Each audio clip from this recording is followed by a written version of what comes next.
So as a Meridian Kessler resident, so I'm on 51st Street between Central and Washington, so probably a neighbor to a lot of you.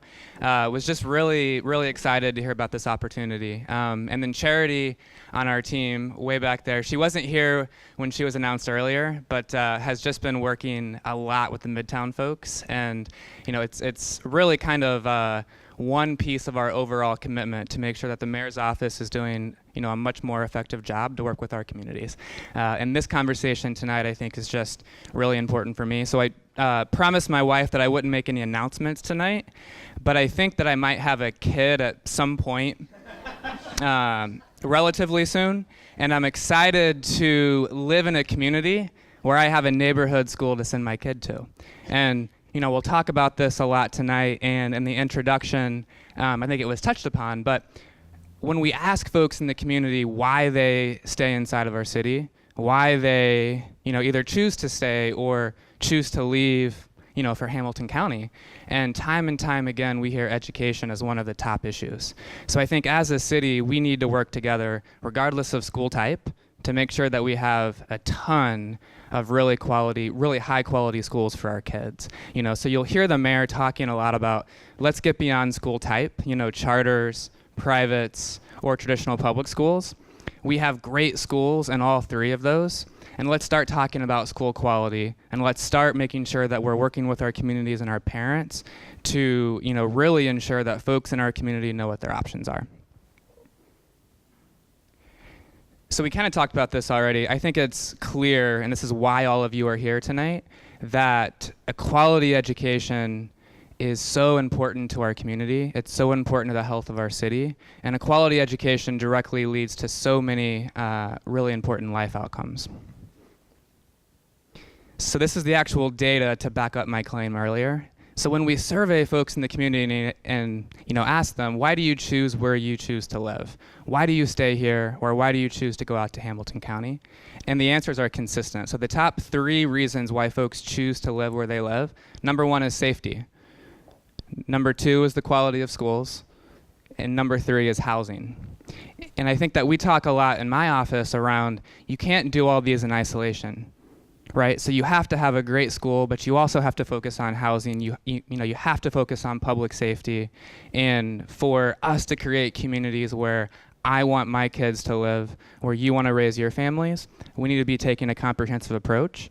But I would say that one of the most important things there, and the most critical central things, is having a great school in all of our neighborhoods and using that school as a community anchor to where folks in the community feel like they're part of it, feel like their kids are, loving the amazing experience that they're getting, and then making sure that we're providing the community with all the other resources that surround the school to make it successful.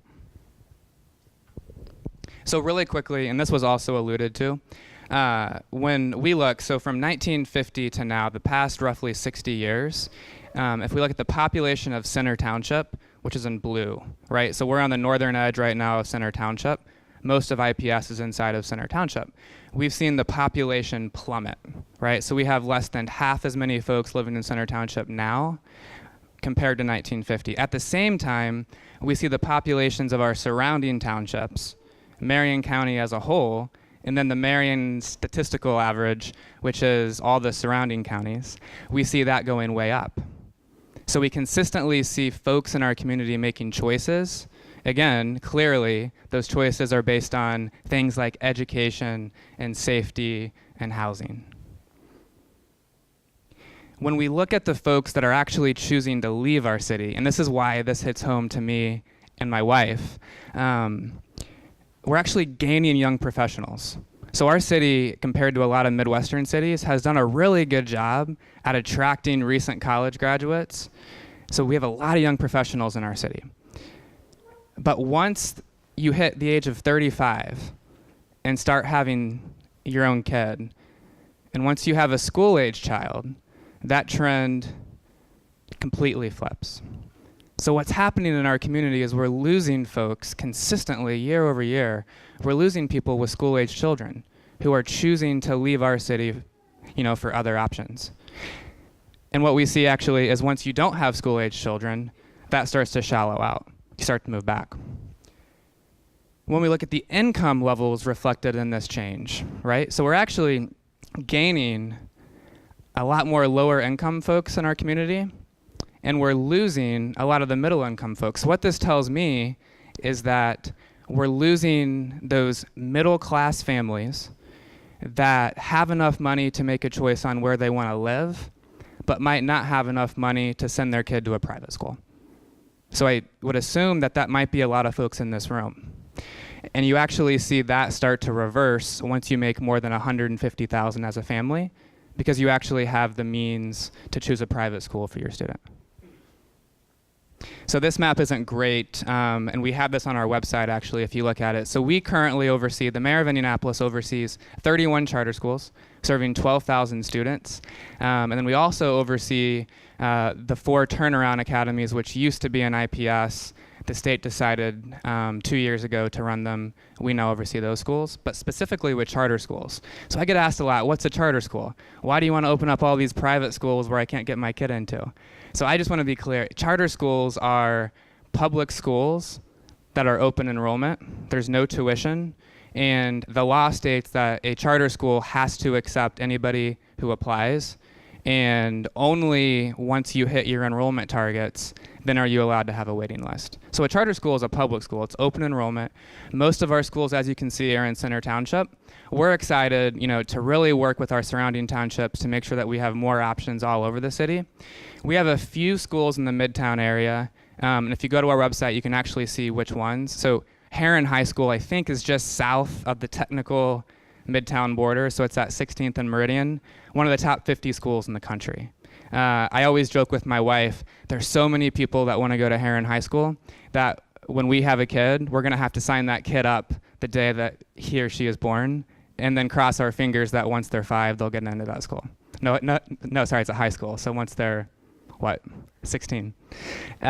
So a lot of options, and the mayor, once again, is just focused on providing more options, regardless of school type, to as many families as possible in our city.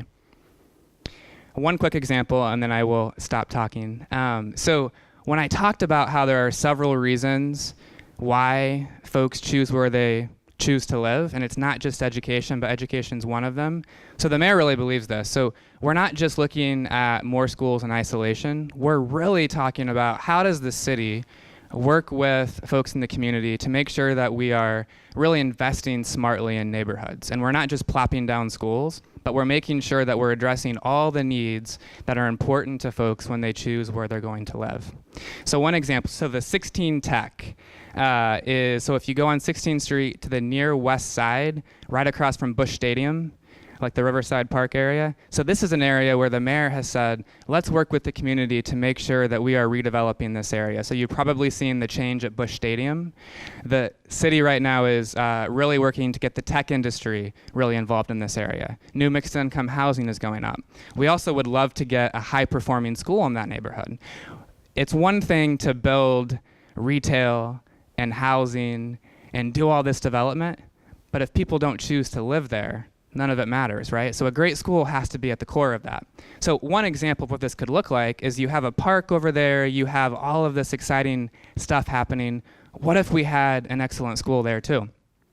So what this could look like if we zoom in is the city right now is, I think, working to revitalize this area, to have new soccer fields, to clearly have a lot more mixed income housing, to have a lot more great organizations in the tech industry there, and then also have a high-performing school serving as an anchor institution so that families choose to live there, and so that families get a great education for their kids. So this is just one example of what comprehensive neighborhood redevelopment can look like, with education, high-quality schools at the core, with the goal of making Indianapolis the most attractive place to live in the Midwest, because we need as many folks living inside of Marion County, paying their taxes here, right? So we can then reinvest that money into our neighborhoods.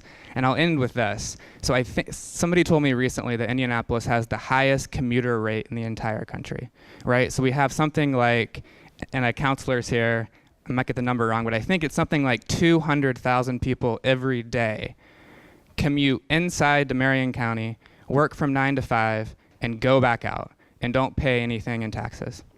We got to make Indianapolis the place where folks choose to live, and then we're going to get more revenue as a city. And then if we do our jobs right, we can reinvest that right back into our communities. So thank you very much.